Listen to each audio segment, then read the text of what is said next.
3, 2, 1.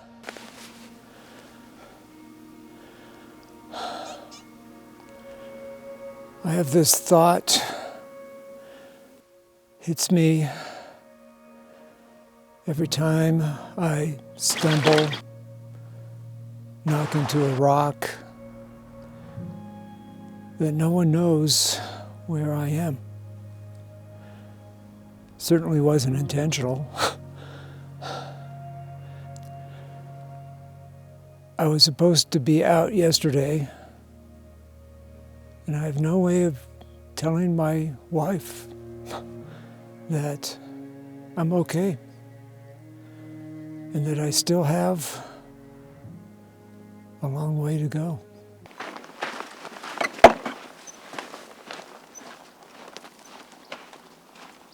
My friend Rich and I started talking about this hike, 3 years ago.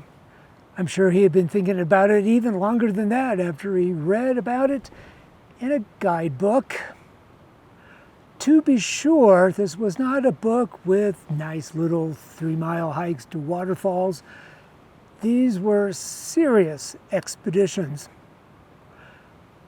When I first read the description, I couldn't help but notice that the author failed to say just how dangerous it is. In other words, if you have to ask, you shouldn't even be doing it. So, I didn't ask. It's not that I didn't have doubts about this hike as we drove to the trailhead at Agnew Meadows, but I just figured I was worried about the physical challenge, and in the end, I would be fine. After all, I was prepared for anything. On this day, we head out to the Ritter Trail, one of 3 northbound routes to Thousand Island Lake, our destination for the day. The path starts off deceptively easy, but we do have about 1,600 feet of elevation gain. So, reaching our camp some 10 miles away isn't going to be without some effort.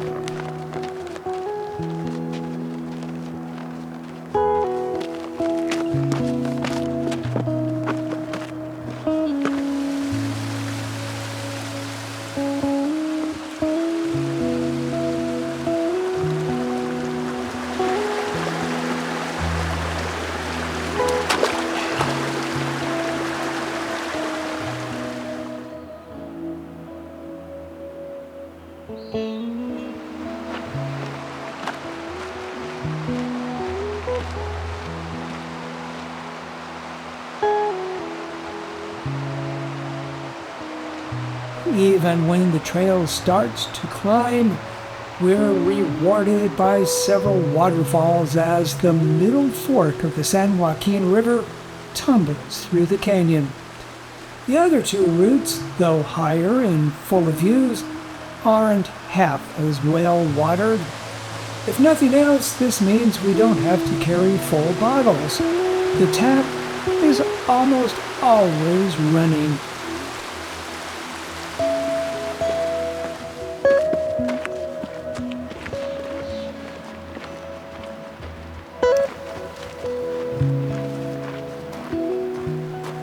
After more than 6 miles, we hook up with the Pacific Crest Trail, which brings us even higher to this unnamed tarn with Banner Peak nicely anchoring the scene.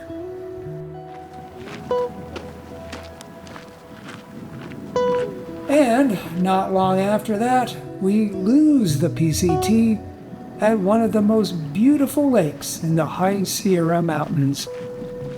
While most hikers who stay here generally only go as far as is necessary to exit a no camping zone, or about a mile, we continue southwest along the shore to the opposite end of the lake. To be sure, there's no competition for campsites. Perfect!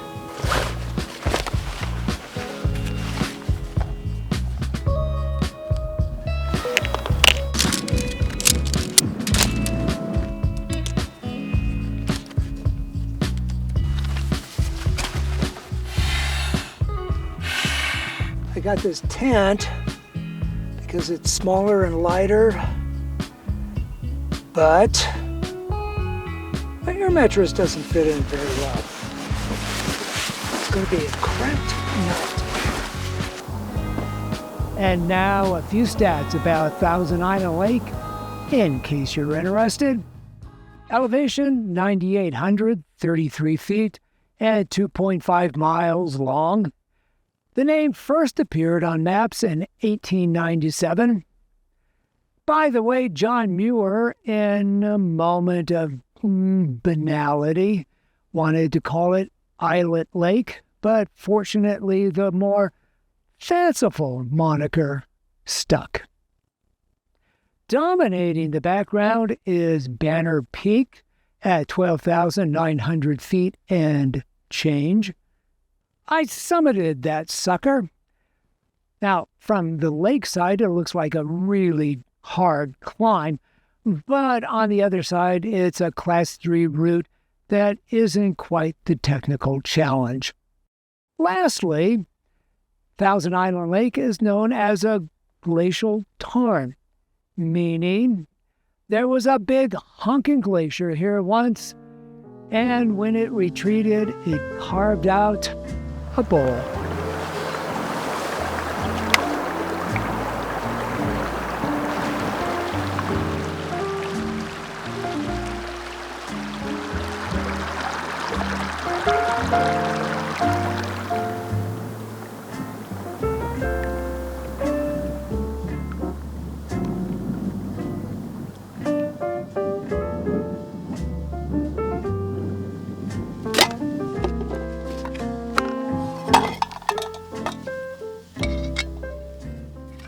Here's a bit of sage advice. Always bring 2 lighters for the camp stove.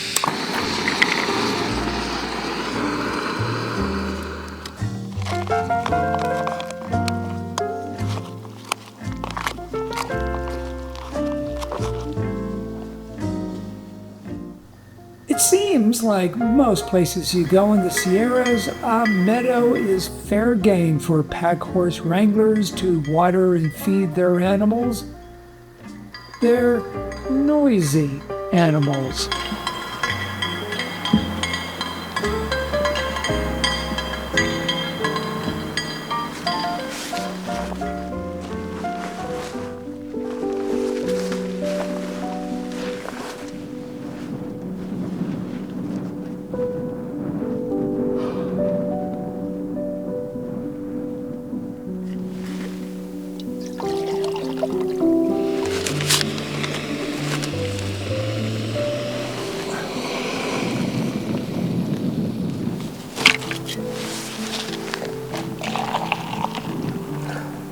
So I guess yesterday was the easy part. Today we're going up over North Glacier Pass. And then we go into probably one of the more remote places in the Sierra Mountains. The other problem is that my right knee kind of stiffened up overnight. I don't know what that's all about. I took some Advil.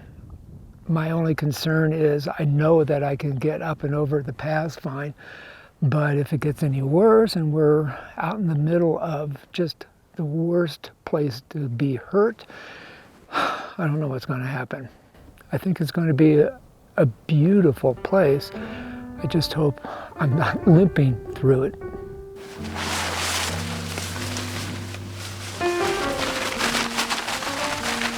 All right, well, are you ready?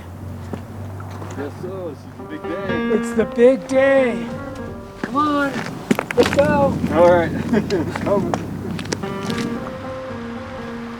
Like yesterday, the start feels uncomplicated. A stroll of sorts through a meadow where from time to time there's even a narrow use trail to follow.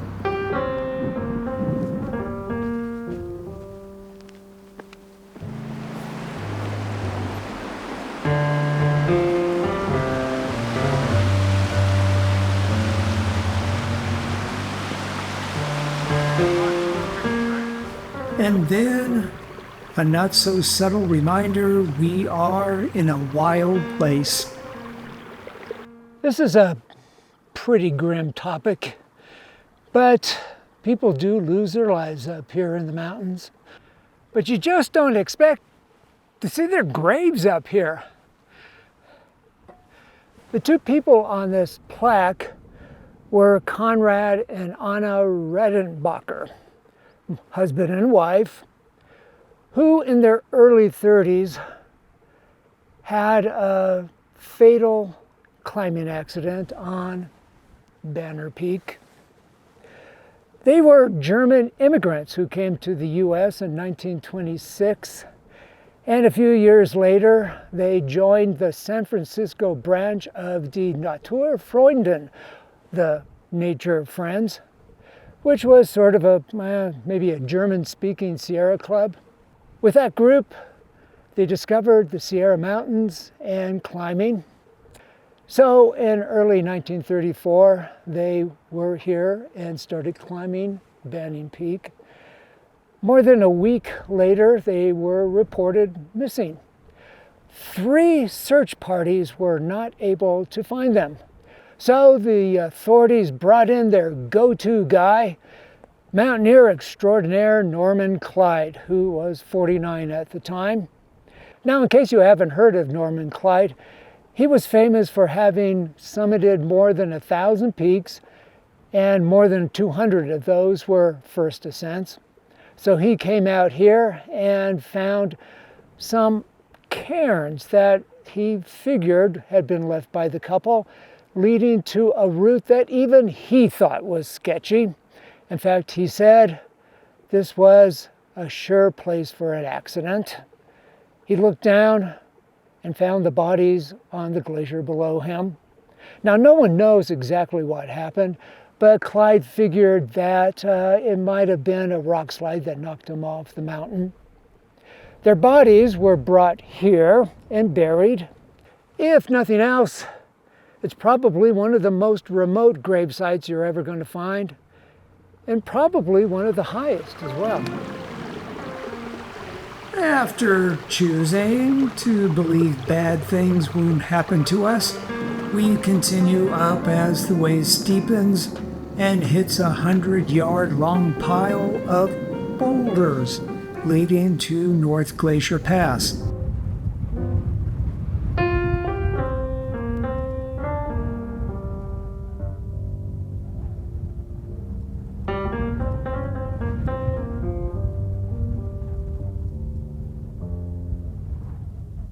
The elevation, 11,220 feet. Yay!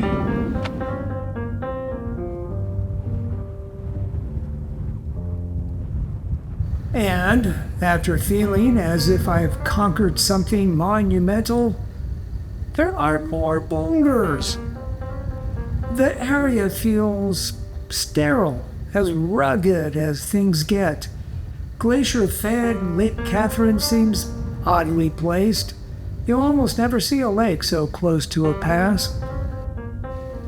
I slowly tiptoe over the precarious rocks, trying not to slip or knock over a boulder onto my boots.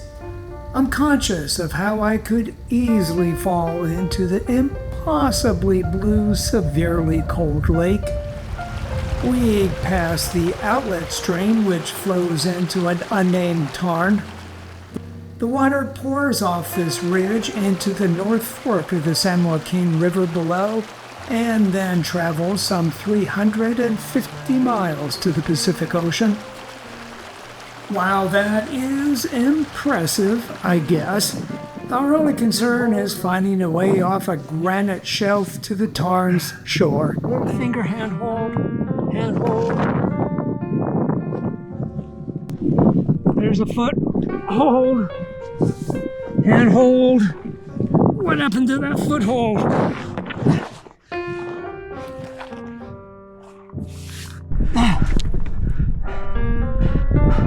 There's total handholds the way through that crease there. Yeah, that's it. You're good. Good one. Okay, you need to go here.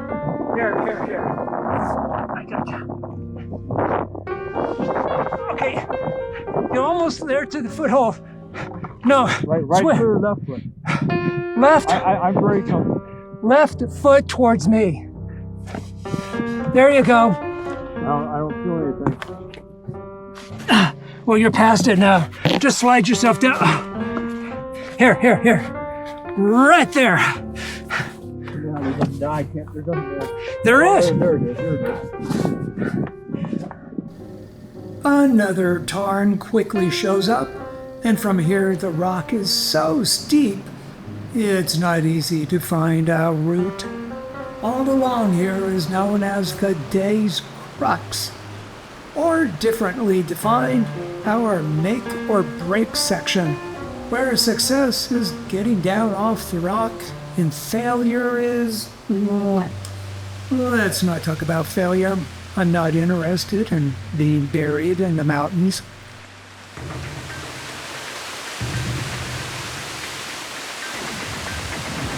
It's missing a waterfall. This is an 80-foot waterfall. But this doesn't take us down to our campsite. After several hundred yards of fascinating terrain after we left the tarn, hiker reached the brink of an 80-foot waterfall that plunges into the tarn shown on a map at 10,650, which makes sense. With my watch, and I've even marked it a tarn 10,650. I'm not sure if we're supposed to bypass and go all the way around, and then when we go down there, that's where we do the big traverse 0.4 miles Right. around. That's the thing about a crux.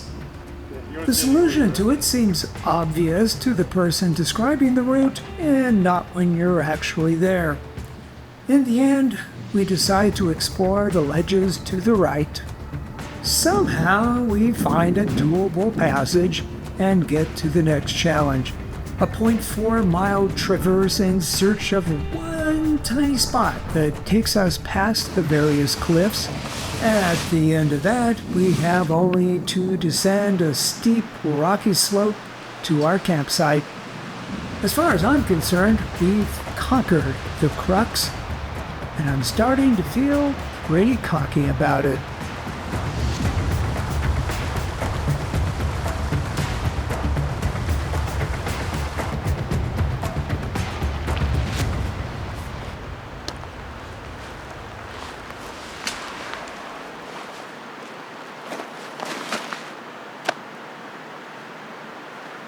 For months, I carried with me anxiety about today, and I wasn't disappointed. It was a tough hike and precarious placements of feet in a few times. In other words, we were above very tall cliffs that could have ended disastrously, I suppose. But my knee came out fine, took another dose of Advil, and that did the trick, so I did okay there. The other thing that happened today was Rich lost his phone.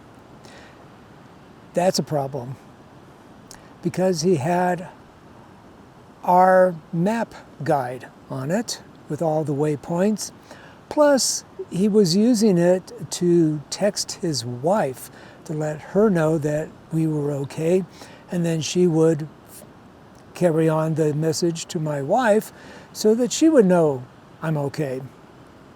Without the phone, we're not stuck. We're not going to get lost. I do have a topo map. I have another topo map, and that should do us just fine. I don't think we're going to have any trouble finding our way through the next couple of sections, which are semi-cross country in places, and there's some trail in others. Well, that means we're just doing everything old school. Probably not such a problem, but we'll find out.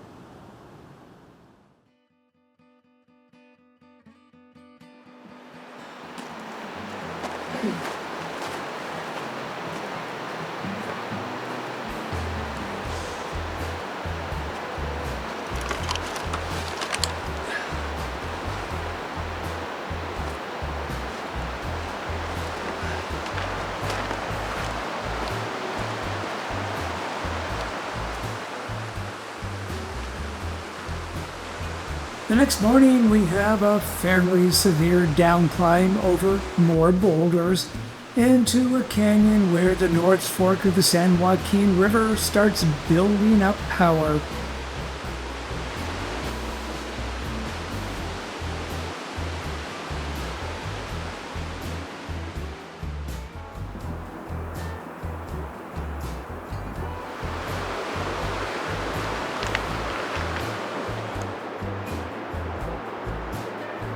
Once at the bottom, we are now in search of the Stevenson Trail, which at this point doesn't get a lot of love. Abandoned, actually, and its existence is doubtful. The other task is crossing the creek before it connects to the river and turns into a roaring stream. At this point, it's not looking good. After this ominous waterfall, we reverse course for a better spot. When we find the perfect hop, skip, jump placement of stones, I freeze. I start envisioning my 40-pound pack trying to knock me off my feet and into the water. That could bring wet boots or a twisted ankle. And I'm also aware of how isolated we are and how an injury would be very hard to deal with.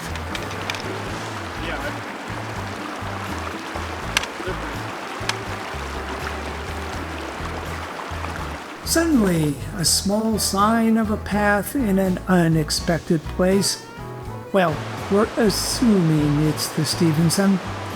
The trail comes and goes, traveling through some of the most spectacular scenery this side of Yosemite, which isn't that far north of here. Waterfalls and rapids are almost constant, and it appears no one has been here for years. Can't confirm that, of course, but there's something in the air that says visitors are rare.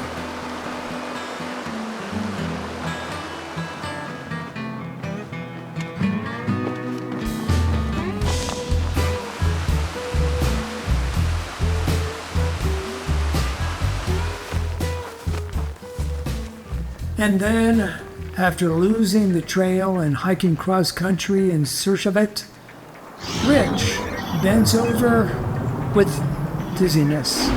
The world swirls around him. He manages to get on the ground without falling. It's vertigo, he says, and after an hour of waiting for it to subside, which it doesn't, we hit the red SOS button on his Garmin InReach. Medical emergency in progress. He can't walk. He can't even sit up.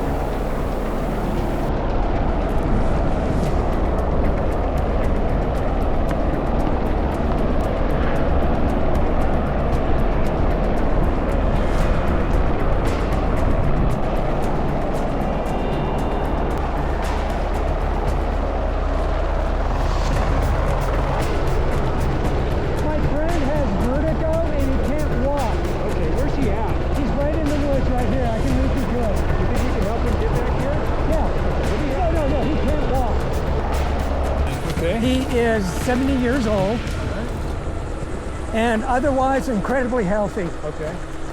And this is the weirdest thing. He's never had vertigo before. When did this start? Let's see. We put in the call almost 2 hours ago, so it was So about did it come on abruptly and Yes. I mean, he just all of a sudden he said he's dizzy. And the world was spinning around him. Let's see, what's the best way to get in? I guess never this way. saw him, so kind of fun. I figure I'm not going to get a ride, so I'll hike out. Yeah, right on. That's okay, I understand. Just to make sure what my situation was, let's play that back. I figure I'm not going to get a ride, so I'll hike out. Okay. How you doing? I'm Mike. Hi, Mike. Thank you so much. Yeah, no worries. What's going on? Okay, so I'm sure go towards. Yeah, give me a little rundown. Yeah, so I'm sure it's where to go. We got to get you to the helicopter. So when my partner gets here, we can come up with a game plan. With your eyes closed sitting up, do you still get dizzy? Well, you know what? That's a good. I know I haven't tried that. Okay. So should I try that? I would love to be able to help you guys. That's why I'm wondering if you walk and we can just kind of help you. And Yeah. yeah, let's try. I'd be worth to give that a try. Maybe try keeping your eyes closed and sitting up. I get that right here. And just sit there for a moment. Oh boy. Yeah, you gonna lay back down? Oh wow, that was worse. Try to stand up now. Yeah, and then let me see if you can get. Grab me.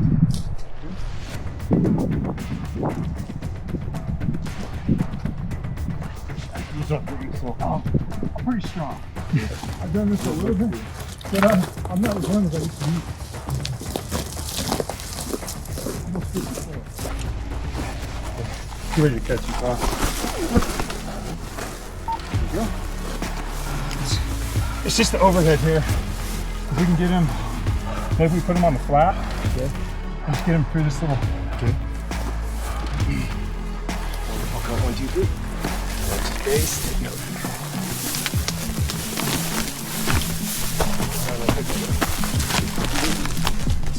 Alright. Medium pine needles.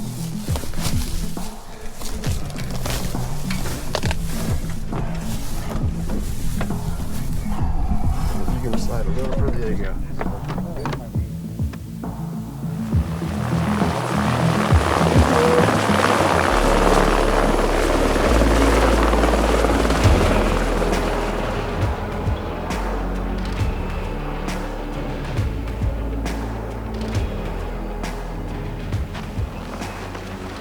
Okay, I'm now alone and responsible for finding my way out. Doesn't seem that complicated according to the maps I have, although one does say they're not liable for any changes since it was published. I pick up the Stevenson Trail again and take it to Slide Creek.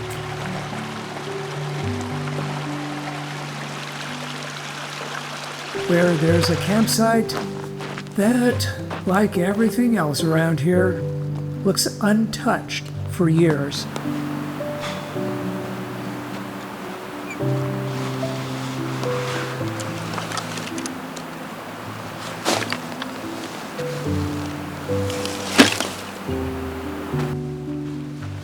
Well, didn't see that coming. I've got maybe 20 miles to go to get to Agnew Meadow. So if I split that up 10 miles to a day, that shouldn't be too bad, although I do have ups and downs all the way there.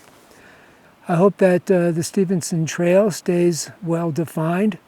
It's getting better and better as I go along. And then I switch off to another one. I can't remember the name of it just off the top of my head, but I hope that's well defined as well and not some secondary thing that never sees maintenance.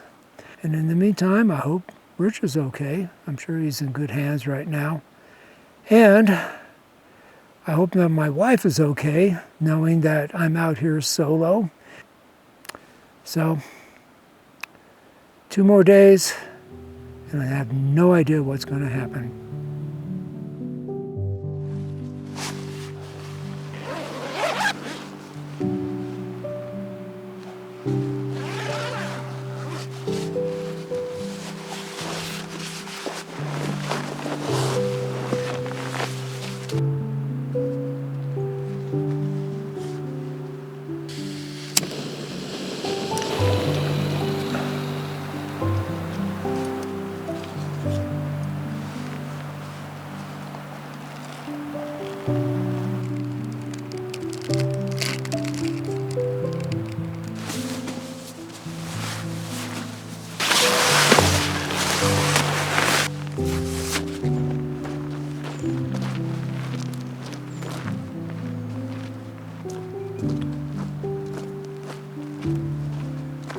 For a mile or so, the trail stays above the river, passing unexpected artifacts from who knows what century. And then I descend to the river and this waterfall straight out of Xanadu.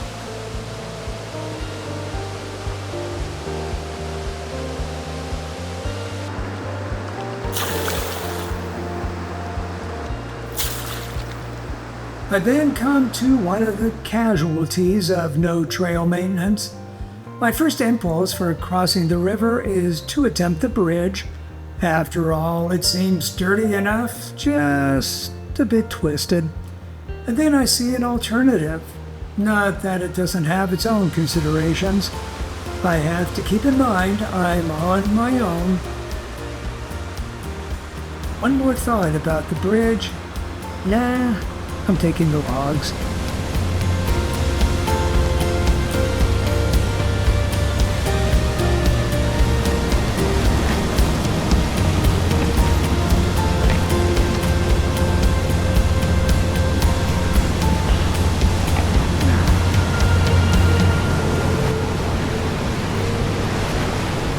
Oh, I did it.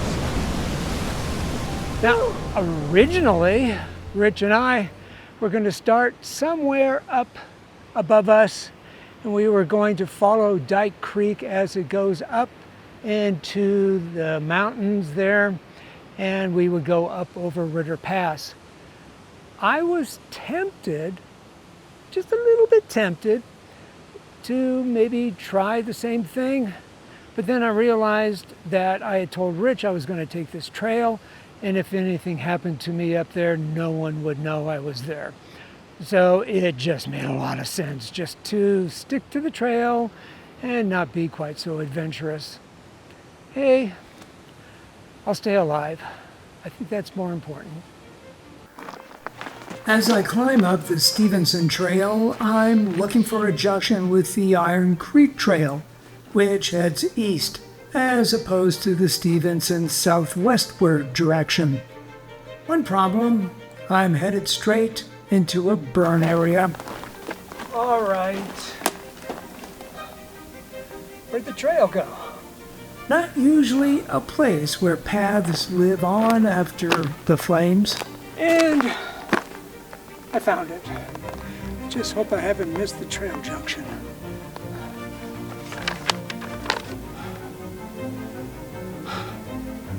You have got to be kidding me.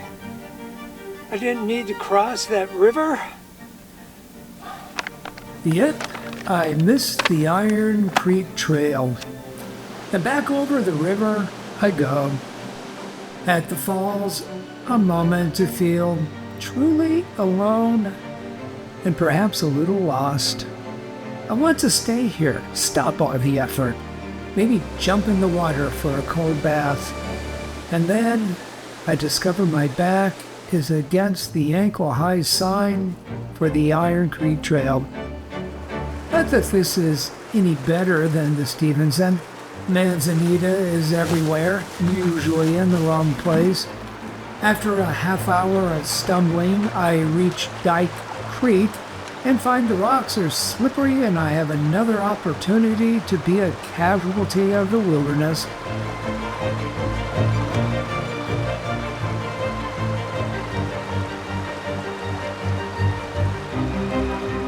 After temporarily losing the trail in the shrubs, I start ascending.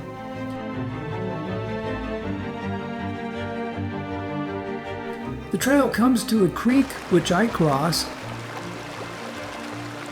The path disappears again in another burn area. Following the map, I find it again at a saddle.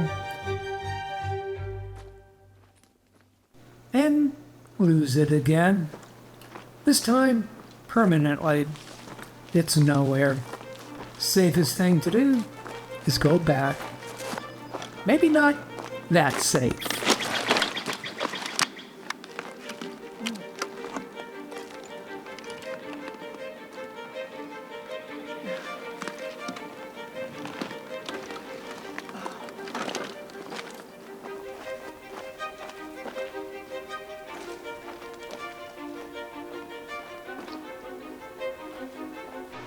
Back at the river, I find another unused campsite. Well, I hiked 8 miles today. I got pretty much nowhere. I'm almost to that decrepit bridge. Just about a half mile from there, there's these falls. They're not bad, actually. The falls are very lovely. And I don't know, tomorrow I decided to hike out on the Stevenson Trail, go south, and it connects up with another trail that goes to a trailhead. And I don't know. I'll take it from there. I'll probably end up hiking tomorrow 10 to 12 miles. And I'm just beat. I am so tired. And I still don't know how this is all going to end. And the biggest hurt for me right now is I have no way of telling my wife I'm alive, that I'm okay. I just hope she knows.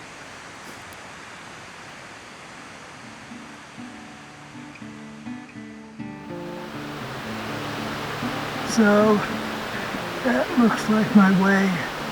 There's a series of ramps up and over. I just don't know what's on the other side. Okay, I've gone that far, all the way from the bottom up to here, and I still have a ways to go.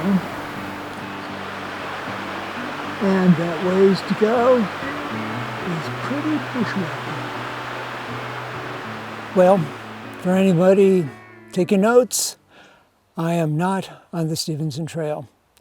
Stevenson Trail is way over there someplace. Made the decision to go up Dyke Creek instead. That was based on yesterday's experience where the Iron Creek Trail petered out.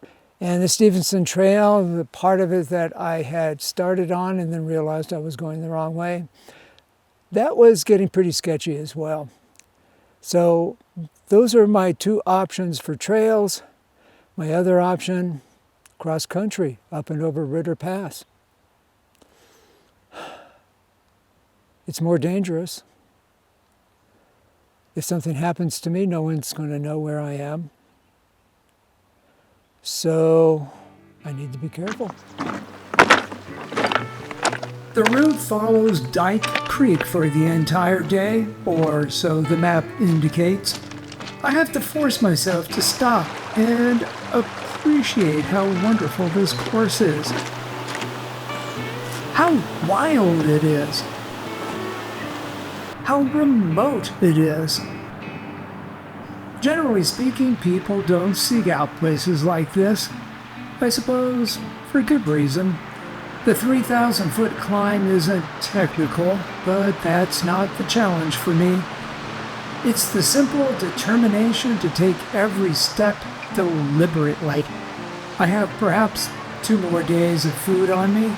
Twist an ankle out here and I may starve to death before someone finds me. I never worry about that sort of thing, but now the realistic/pessimistic corner of my brain is feeding me with all the negative possibilities. I'm trapped, and my escape is uncertain.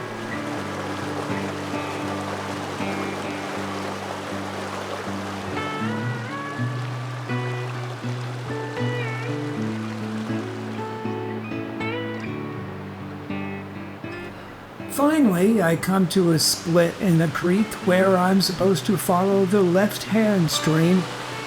It sounds easier than the reality. And then, progress. The minarets, a series of spires on the same ridgeline as Ritter Pass, show up.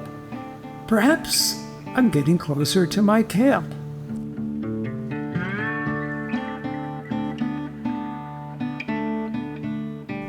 I finally stop at a small pond, not exactly sure where I am, but knowing it certainly isn't where I plan to be. In my exhaustion, I can't even put together my tent poles with any of my former dexterity.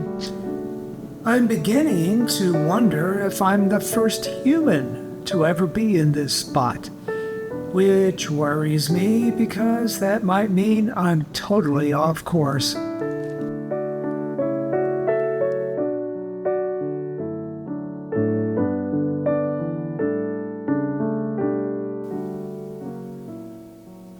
I have this thought, hits me every time I stumble, knock into a rock, that no one knows where I am.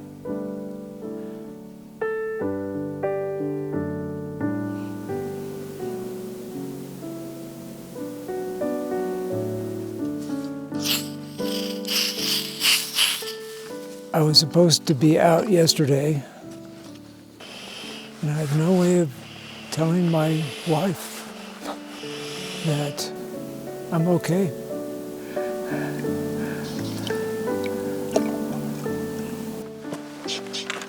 And that I still have a long way to go.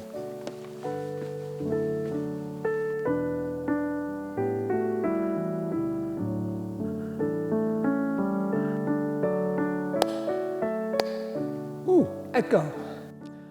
What a screw up. I was following the guidebook. It's exactly as I thought I should be.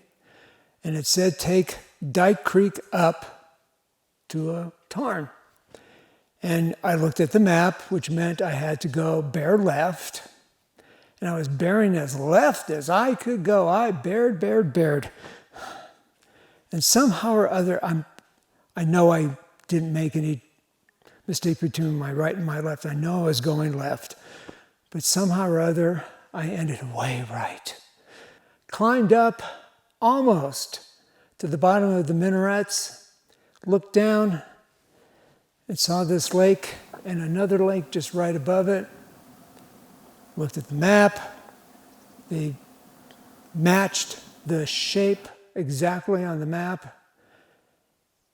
And I realized what I had done.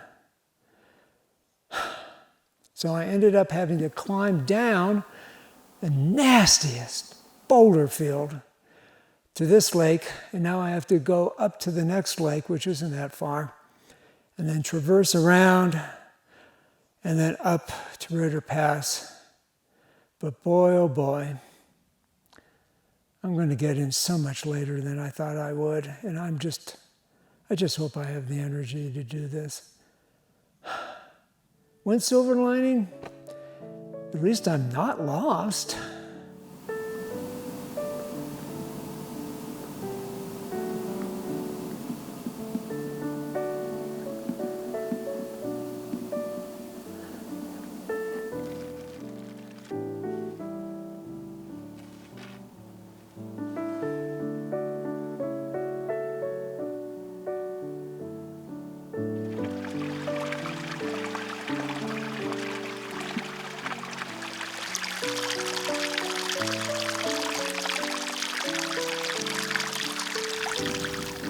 Well, after everything is said and done, I'm now at the base of Ritter Pass.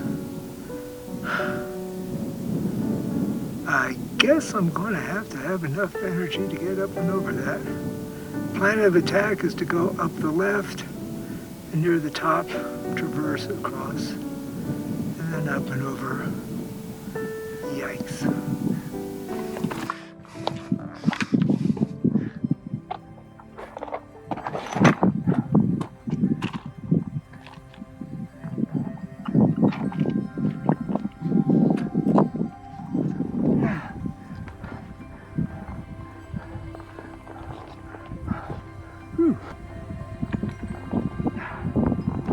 In fact, he said this was a sure place for an accident.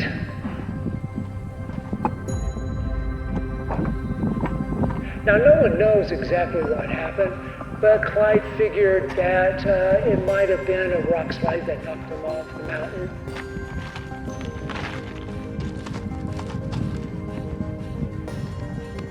Their bodies were brought here and buried.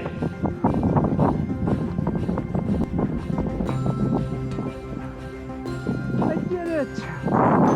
Yay!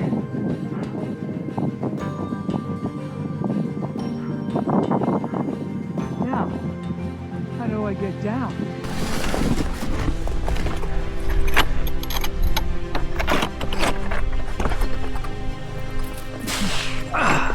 Oh, come on.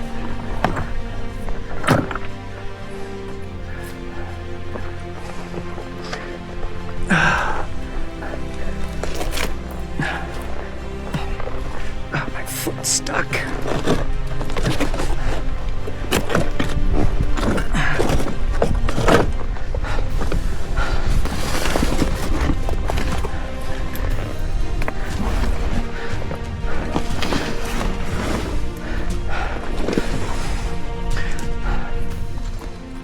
Take it slow, Bill. Just keep reminding yourself, no one knows you're here. Well, haven't done a sitting glissade in a long time.